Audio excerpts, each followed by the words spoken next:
C'est fini avec le 13e stage de perfectionnement au commandement opérationnel deuxième niveau. La cérémonie de remise des parchemins a eu lieu à l'École internationale de forces de sécurité campus d'Hawaï sous la présidence effective du général de brigade Patrice Bitoté, directeur général de l'EI-Force et représentant personnel du ministre de la Défense et président du conseil d'administration de cette école. J'ai la ferme conviction que les participants ont approfondi leurs connaissances de manière à se rendre plus performants sur tous les théâtres du maintien de la paix, tant nationaux qu'internationaux, où ils seront appelés à être déployés.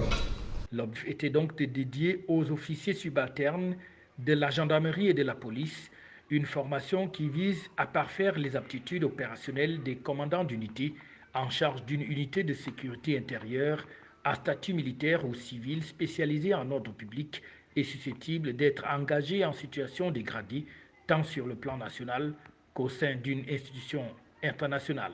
Aujourd'hui, je suis très satisfait par rapport à ces connaissances que j'ai acquises ici, la qualité de la formation et vraiment la volonté des formateurs. Sí, ahora mismo en materia de seguridad es muy importante estas formaciones porque a través de ellas podemos asegurar nuestros estados. Ils étaient donc 18 au total, issus de 14 nationalités, dont 13 provenant des pays tels que le Bénin, le Burkina Faso, la République de Côte d'Ivoire, Djibouti, le Gabon, la Guinée-Conakry, la Guinée équatoriale, Madagascar, l'île Maurice, la République centrafricaine, le Sénégal, le Niger et le Togo, sans oublier 5 qui étaient originaires du Cameroun.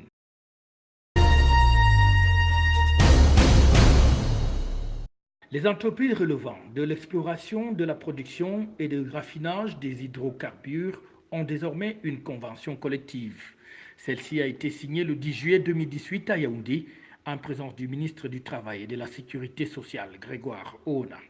Ces dames se sont assises autour d'une table, ils ont négocié, ils ont dialogué, ils ont mis en face de les problèmes qui se posent, ils ont envisagé des solutions et ils sont arrivés à des consensus qui aujourd'hui donnent satisfaction. Un grand soulagement donc pour les acteurs de ce secteur d'activité, surtout les travailleurs et même le patronat qui se dit déjà satisfait de cette situation qui va donc permettre d'améliorer l'activité.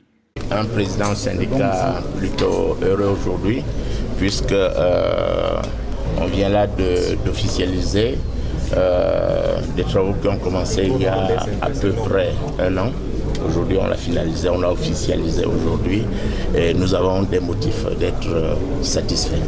Pour en arriver là, une commission chargée de la mise en œuvre de cette convention collective a été mise en place et a travaillé pendant longtemps avant de trouver un terrain d'entente.